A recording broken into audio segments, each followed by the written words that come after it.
Hello everyone, welcome back to another episode review for the Book of Boba Fett. Today we are taking a look at Season 1, Chapter 4, assuming there's multiple seasons, The Gathering Storm. So, let's see here. I was wrong. The show was not really mostly done with its flashbacks like I was kind of saying the last 2 weeks. Well, I mean, last week I kind of amended that where I was like, yeah, it's like maybe it'll go on, we'll see, we'll get little bits of flashbacks, but for the most part, it will be mostly in present day. No, because this episode was mostly flashback again. So I wonder now, since it's going to be like 7, 8 episodes, if we're like going to ping pong back and forth between mostly present day episode, mostly flashback episode, mostly present day episode, mostly flashback episode. Because, yeah, this episode was mostly flashback. And I feel like so far the flashback episodes are definitely the stronger of the 4 episodes we've gotten, although I think all of them have been good. But, the filling in some of these gaps are things that I just really like about Star Wars in general, because I feel like that's what Star Wars is that every piece of Star Wars media that comes out is a filling in the gap story, because all of this has already happened, took place a long time ago in a galaxy far, far away. So all this stuff is filling in the gaps. And none of it's really quote-unquote new. I know that's a stupid way to look at it, but sometimes that's kind of the mindset I have. So whenever we do get an episode like this that's mostly flashback and filling in the gaps, it's like, oh, okay. But yeah, good episode. Overall, I enjoyed seeing Boba rescue Fennic Shand, the tie-in to the gunslinger from Season 1 of The Mandalorian. That was cool. Little touches like that. And then, of course, catching up to stuff in present day. I do have kind of my little squabbles with the episode, though. And this is something that I don't know if it's going to get totally revealed later, or if it's something that was cut for time, which I would beg to question why was this cut for time. But what's Boba's beef with Bib Fortuna? Say that 5 times fast. Because I don't understand it. When it happened, when we saw him kill Bib Fortuna at the end of Season 2 of The Mandalorian in the end credits scene, I was like, whoa, okay.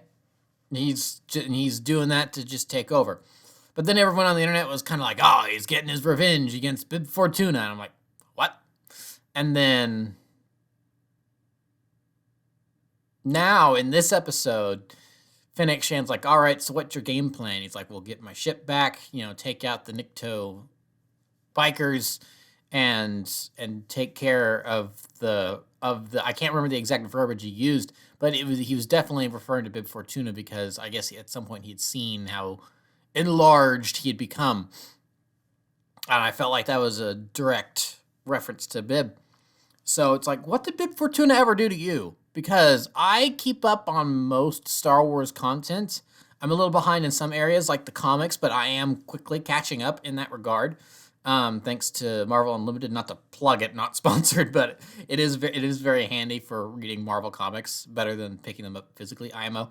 But so I am really catching up very quickly in that area of Star Wars canon.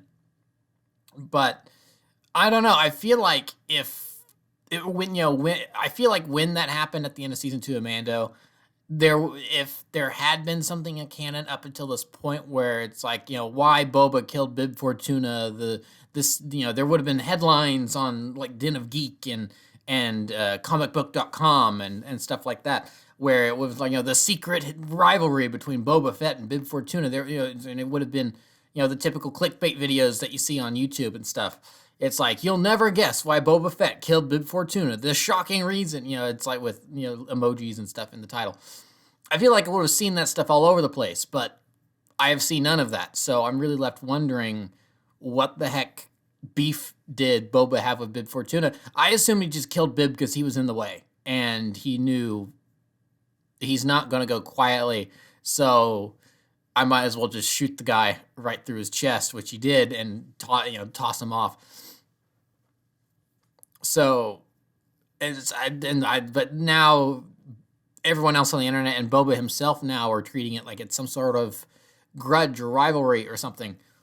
And I'm just sitting there with a little question mark over my head going, okay, can we see this rivalry or whatever? It's like Boba's talking about Bib betraying him at some point or double crossing him, whatever word he used. And I'm like, when did this happen? When did Bib Fortuna specifically double cross you? I was confused at that. So I don't know if I've missed something, if I'm dumb, or if that's something they haven't revealed yet, because these flashbacks are sort of kind of, they're happening more or less in order, but there's definitely some time gaps here, because Boba was not in the Sarlacc pit for 5 years. He, and him crawling out of there, and the Jawas was coming by to scavenge things. That had to have happened like the day of or right after the battle at the Great Pit of Carkoon in Return of the Jedi. He must have crawled out of there pretty quickly after everyone left. Luke and Leia and the gang. So then the Tuskens take him in, and so then he must be hanging out with the Tuskens for a while, I would assume. Where it's like how long did it? It was all done in a montage. So who knows how long a passage of time could be in a montage. There's like 3 montages in that one in episode 2. So, there was a montage of training them. Then there was the montage of Boba going through all the rites to becoming a member of the tribe and everything. So it's like, that could definitely be a long while. So then by the time the tribe is taken out, it's like, how long does Boba wander around on his own? There is that 5-year gap in between Return of the Jedi, when the Empire falls and everything, and where we pick up in Mandalorian Season 1. We know that it's been 5 years because Filoni and Favreau have stated as such, and I think they even say so in the show, that it's been 5 years since the Empire kind of fell, and then it's been 4 years since the Battle of Jakku and all that. So, because the Empire is really just remnants, they're not really the full might of the Empire anymore. So I've got a couple weird little timeline issues here, and it's like, how long has he been scoping out Jabba's palace? Did at some point in there, did he go? Did he walk in and go, "Hey, I'm Boba Fett. Can I please have my ship back?" And Bib Fortuna laughed in his face and said, "You're not Boba Fett, because if you were, you'd have his armor, and Boba's dead." And so then Boba left all grumpy because he didn't believe him. Because there is that line where he does say to Fennec, it's like, "I'm not as persuasive without my armor." So because, to most people in the galaxy, Boba's face is the helmet. Like Din Djarin in his Clan of Mandos, where it's like their face is their helmet. They always keep it hidden. So, and that's one of the things that's kind of changed about his character now, is that he's trying to make his face, his identity, and less so the helmet, and garner respect instead of fear and all that. But he's still going to use the armor, obviously, because it's awesome armor. Iconic armor.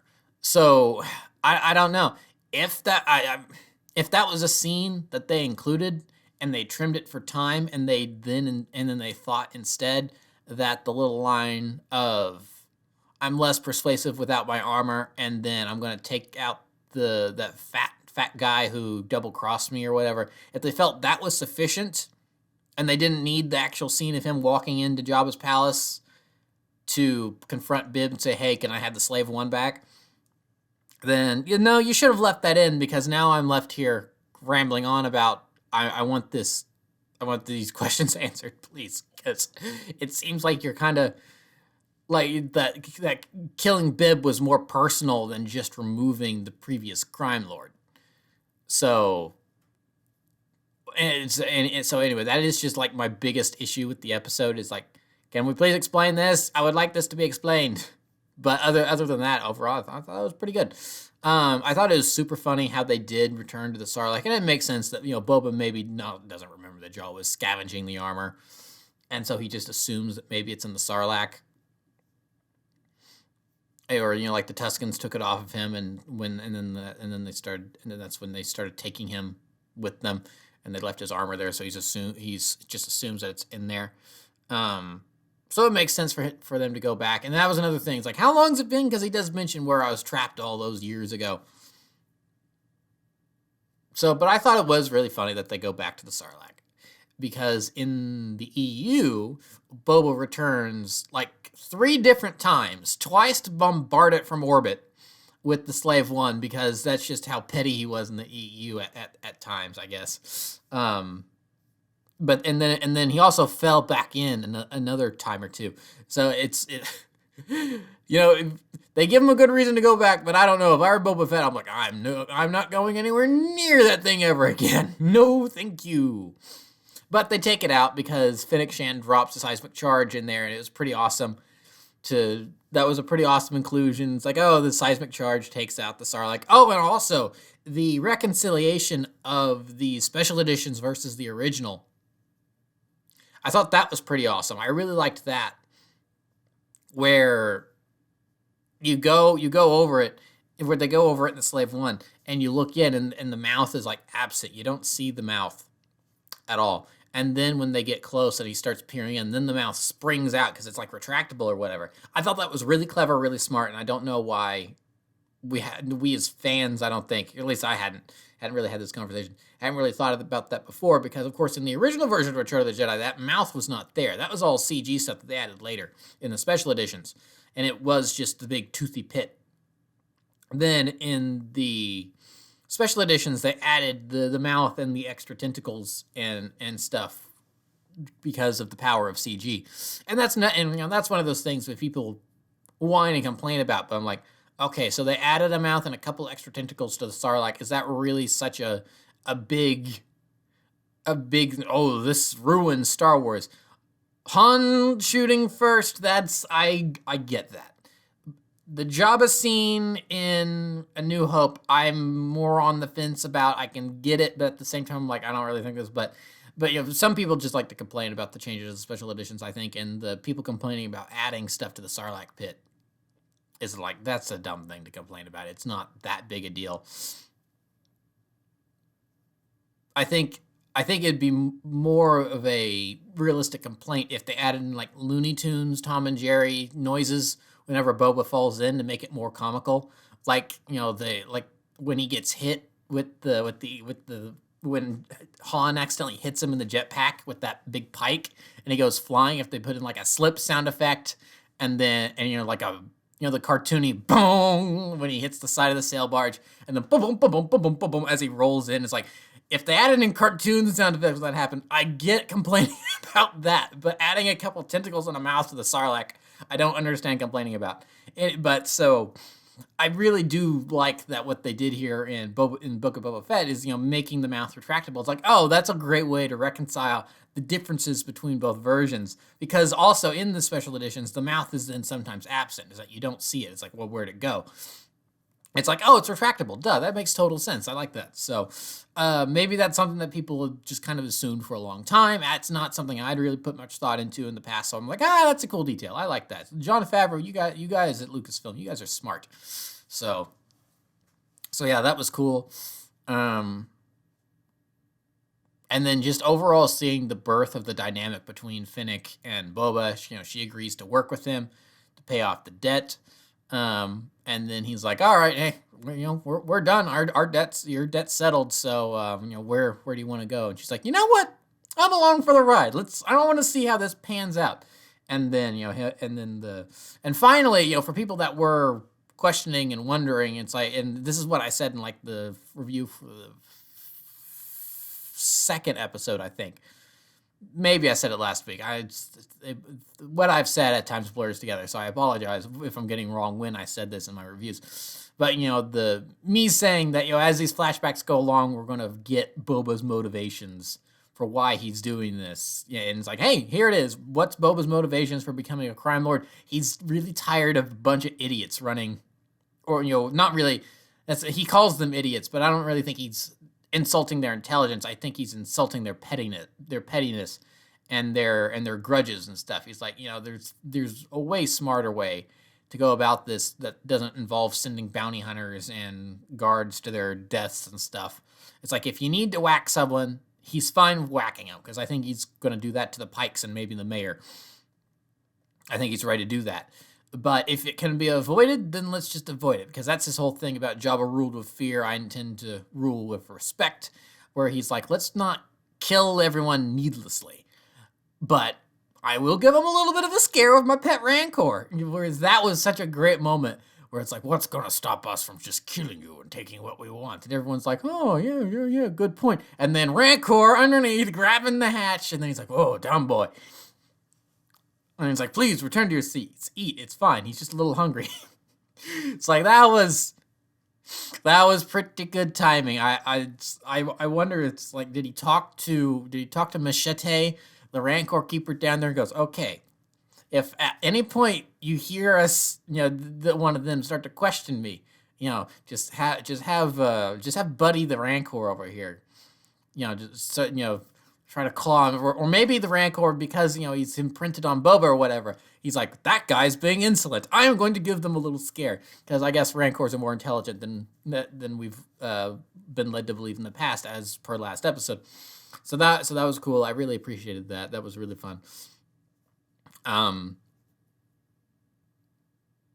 then also Black Chrysanthemum officially on board Boba's camp now, which is awesome. Saw it coming since he was introduced in episode 2, so that's not a surprise, but it's awesome to see, because they've worked together in the past for Darth Vader. But so it is just, and the fact that Boba just straight up called him mate, which I know is definitely a non-American way to just approach someone in a friendly manner.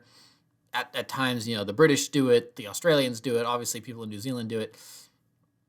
But I don't know. I mean, the fact that they have worked together and they are kind of familiar with each other, and they don't hold grudges about trying to kill one another, because it is, it's just business, and you let them go and everything. I just like, I do like that they have that respect for one another. It's like, hey, you need a job, I'm willing to offer. And Black Chrysanthemum's like, yeah, what the heck? And he tells him, don't work for scug holes. In last episode. So and he's like, I can be a better employer. So it's nice to see Black Chrysanthemum on board. And oh boy, I love that scene in the bar. Totally playing with tropes and your expectations in a good way. Because I know Star Wars fans can be a little bit sore about playing with expectations. Subverting expectations. No, it doesn't always pay off very well if you're in the Star Wars fan, depending on where you see things from the point of view you see things from. But I thought this was done really well, because you think it's one of those scenes where, the nice lady talks down the big bad rogue or whatever. It's like, the person de-escalates the situation, everyone goes back to the way things were without any violence or bloodshed. It's like, appealing to someone's morals or whatever. It's like, but I don't know if Black Chrysanthemum has many morals to really appeal to. Trying to appeal to his pride and stuff. It's like, he's like, nah. And now it kind of worked, because I think Black Chrysanthemum was about to rip off both of those Trandoshan's arms. But instead he just ripped off one. But I do really like how he did it, and he's like, nah, screw you, lady, I'm going to do what I want. And he ripped off the one arm. And then she's like, oh, well, you've worked up quite the tab. So what we'll do is, like, you let this guy go and let the Trandos return to their fun. And I'll wipe away your tab. And he's like, nah, I'm going to do what I want. He rips off the one arm, and then he just pays it up. It's like, all right, here's my tab, paid for, with the little credit pouch. And then he just walks out. It's like, yeah, you do you, Black Chrysanthemum. I approve. I just really like where he's like, yeah, no, I've got enough pride in myself that I'm not gonna do what you say. I'm a big bad Wookiee. I can do what I want. So I really did enjoy that. And then, of course, Boba's little, it was worth a shot. Like, he knew how that was going to go. He knew there was no way you're going to talk Black Chrysanthemum down. And then, the little shrug she gave. And then the shout out, the name drop of Max Rebo, the one and only, where she went, hit it, Max. And then he starts playing again. It's like, if there was any doubt who it was, it's Max Rebo. So that's just one of those things for the really stupidly hardcore Star Wars fans like me, where it's like, oh hey, yeah, we know this is Max Rebo. It's one of those silly background characters that really only existed as a, he was in a couple shots, but then the only reason he has a name is because of a toy and a bio on the internet and stuff, and like that's it. But it's like, nope, there's a little cameo of the week. Max Rebo's back. So. Speaking of the Twi'lek lady, I can't remember her name. I think they've said it once or twice. I'm kind of curious what her deal is, because she's been in all 4 episodes, I'm pretty sure, of varying degrees, showing up in little snippets here and there. And Boba keeps returning to this cantina, but there hasn't really been too much happening. I would argue that the most happened in this cantina bar oasis thing in this episode, because there was an action scene, Black Chrysanthemum ripped an arm off. But otherwise, there hasn't been too much going on. So I've seen some people speculate that she's the real mayor, and that the Ithorian guy was like a puppet, and just a public figurehead while she's secretly running things, and so she's really going to be working with the Pikes. That's a valid theory. I feel like that's possible, because she hasn't really been doing too much, but she's been showing up in every episode so far, so I know she's important. Or at least I would assume she's important, because it'd be weird if she's in the entire season in every episode and then she doesn't do anything except these little cameos. It's like, what are you building up to? Because you haven't really done anything with her at all. And maybe she doesn't do anything this season, but they're going to do something with her next season or something like that. So who knows? I don't know. So I am curious to see what her deal is. I am also curious to see how this gang war is going to go. I'm assuming we're going to get a lot more of that next episode. But also, speaking of next episode, who are we probably getting back? Good old Din Djarin, because this is a spin-off of The Mandalorian, so we're going to bring back in the main character from the title character from The Mandalorian. We're going to bring him back in. So that's a very pleasant surprise. I didn't think that they were really going to touch. I thought we'd see him in like flashbacks, and he's sort of referenced in this episode earlier with because we see from Boba's perspective what was going on in chapter 5 from season 1. So, but I wasn't really expecting him to really show up in the show. But I guess judging by, because you don't have Fennic Shand say credits can buy muscle, and then you play the boo doo doo doo doo doo doo doo doo, and then the pan out as the music, and then you hit credits. You don't do that and not follow up on that. I feel like that would be a very mean tease, where if at the end of season 2 of The Mandalorian, the X-Wing shows up. The X-Wing shows up, and a person's got a lightsaber, and they're chopping down droids and stuff.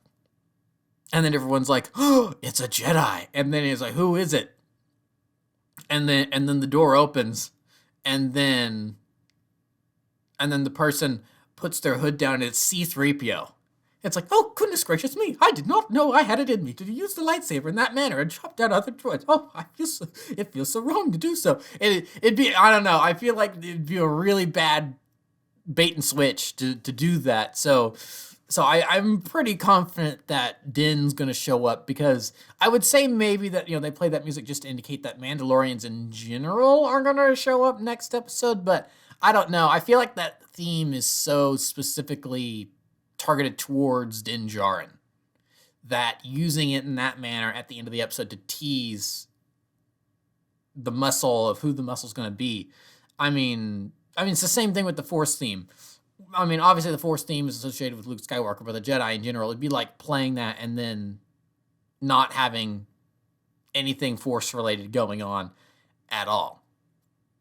Where if, Boba walks into a bar and it's like, "Hey, can I get a something, can I get a alcohol out of, I don't know, something, a whiskey or something." And then you hear do do do do do do. It's like, what about this? Okay, Boba Fett's ordering a drink. Why do we need the main Force theme playing here in the background? So it's like, you just don't. That's just not how musical score works, because the musical score is there to aid with the storytelling in a lot of ways and not just be background noise to make things exciting or sad or whatever.